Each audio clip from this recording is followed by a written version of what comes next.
తెలంగాణ కమలం పార్టీ గత ఎన్నికల్లో గెలిచింది. హైదరాబాద్లోని గోషామహల్ సీటు ఒక్కటే. తాజా ఎన్నికల్లో 8 స్థానాల్లో పాగా వేసింది.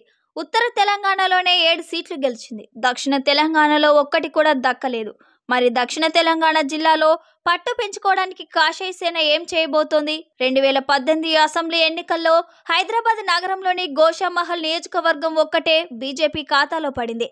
ఆ తర్వాత జరిగిన 2 ఉప ఎన్నికల్లో దుబ్బాక, హుజురాబాద్ సీట్లు కూడా కాషాయ పార్టీకే దక్కించుకున్నాయి. 2019 పార్లమెంటు ఎన్నికల్లో సికింద్రాబాద్తో పాటు కరీంనగర్, నిజామాబాద్, ఆదిలాబాద్ ఎంపీ సీట్లను బీజేపీ గెలుచుకుంది. ఉత్తర తెలంగాణలో బలంగా ఉన్నామని కమలం పార్టీ భావించింది.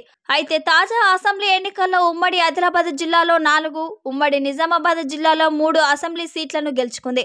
నిర్మల్లో గెలిచిన ఏలేటి మహేశ్వరరెడ్డి మినహా మిగిలిన వారంతా కొత్తవారే. మొత్తం మీద అనుకున్నన్ని స్థానాలు రాకపోయినా ఉత్తర తెలంగాణ జిల్లాలో పట్టు తగ్గలేదని కమలం పార్టీ నాయకులు సంతోషంగానే ఉన్నారు. ఇక గ్రేటర్ హైదరాబాద్ కార్పొరేషన్ ఎన్నికల్లో 48 మంది కార్పొరేటర్లను గెలుచుకొని గులాబీ పార్టీని దెబ్బతీశామని భావించిన బీజేపీకి అసెంబ్లీ ఎన్నికల్లో మళ్లీ గతంలో గెలిచిన గోషామహల్ ఒక్కటే మిగిలింది. కార్పొరేటర్లను భారీగా గెలిచిన నియోజకవర్గాల్లో కూడా కమలం పార్టీ జెండా ఎగరలేకపోయింది. సికింద్రాబాద్ ఎంపీ సీటు గెలిచిన చోట కూడా అసెంబ్లీ సీట్లు దక్కలేదు. ఇక మహబూబ్ నగర్, నల్గొండ, ఖమ్మం, వరంగల్, మెదక్ జిల్లాలలో కూడా బీజేపీకి ఊహించినంత ఎదురుదెబ్బ తగిలింది.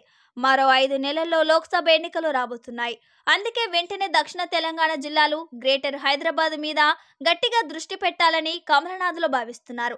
ప్రస్తుతం తెలంగాణలో 4 ఎంపీలు బీజేపీకి ఉన్నారు. రానున్న పార్లమెంటు ఎన్నికల్లో ఈ 4తో పాటుగా కనీసం మరో 4 గెలుచుకోవాలని కమలం పార్టీ వ్యూహరచన చేస్తోంది. ఎట్టి పరిస్థితుల్లోనూ ఉత్తర తెలంగాణ జిల్లాలలో ఉన్న ఎంపీ సీట్లు కాపాడుకుంటూ హైదరాబాద్ సహా దక్షిణ తెలంగాణ జిల్లాలో పాగా వేయాలని కమలనాథులు ప్లాన్ వేస్తున్నారు.